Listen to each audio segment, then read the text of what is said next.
আমাদের মাননীয় প্রধান উপদেষ্টা চীন সফর করেছেন এবং সেখানে তিনি আমরা জানতে পেরেছি যে তিস্তা প্রকল্প নিয়ে কাজ করার জন্য আবারও চীনকে বলা হয়েছে।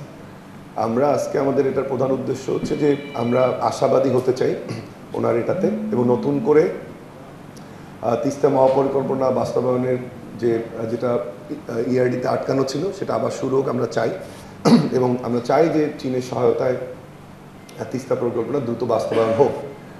কিন্তু একই সাথে আমরা আজকে আলোচনাটা করার চেষ্টা করছি যে সেক্ষেত্রে কোন কোন বিষয়গুলোকে খেয়াল রাখা উচিত, এবং তিস্তা মহাপরিকল্পনা এই অঞ্চলের কৃষি, পরিবেশ, মৎস্যজীবী, পেশাজীবী, আনএমপ্লয়মেন্ট, দারিদ্রতা সব কিছুকে কনসিডার করে আমাদের মতো করে তিস্তা পরিকল্পনা হওয়া উচিত। এবং সেক্ষেত্রে আমরা আজকে আলোচনা করেছি যে সেক্ষেত্রে চ্যালেঞ্জগুলো কি, চীনের স্বল্পমেয়াদী ঋণ, দীর্ঘ অতিরিক্ত সুদ, গ্রেস অফ পিরিয়ড, সেগুলো আমাদেরকে কনসিডারেশনে নিতে হবে। এবং সেক্ষেত্রে আরেকটা জিনিস আমরা বলছি যে এটি করার জন্য যে রাজনৈতিক দূরদর্শিতা এবং বাস্তবতা সেটি আছে কিনা সরকারের, সেই জায়গাটায় আমাদের প্রশ্ন রয়েছে।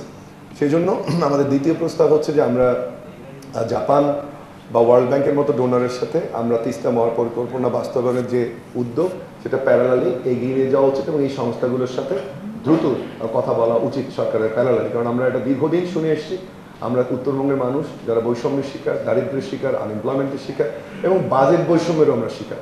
আমরা চাই সেই জন্য যে দ্রুত বাস্তবায়নের জন্য প্যারালালি এই আলোচনাগুলো চলুক আমাদের ওয়ার্ল্ড ব্যাংক এবং IFM এর সাথে, বা জাপানের সাথে, পার্টিকুলারলি জাপানকে গুরুত্ব দিচ্ছি, জাইকার সাথে বা জাপান গভর্নমেন্টের সাথে।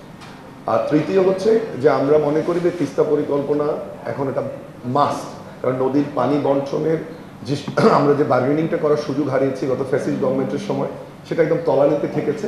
আমরা যদি মাতারবাড়ি ডিপ সি পোর্টের সাথে সেই বার্গেনিংটা না করতে পারি, আমি মনে করি না তিস্তার পানি আমরা কখনো পাবো। সে বাস্তবতায় আমাদের তৃতীয় প্রস্তাব হচ্ছে যে আমরা পদ্মা যমুনার ক্ষেত্রে যেটা করেছিলেন যে নিজস্ব অর্থায়নের লেভি, সারচার্জ, বন্ড এগুলো ক্রিয়েট করে আমাদের নিজস্ব অর্থায়নেও কীভাবে আমরা তিস্তা মহাপরিকল্পনা বাস্তবায়ন করি সেটাও গভর্নমেন্টের প্রায়োরিটি টেবিলে থাকা উচিত এই অঞ্চলের 2 কোটি মানুষ, 5টি জেলা বা 8টি বৃহত্তর জেলার জন্য।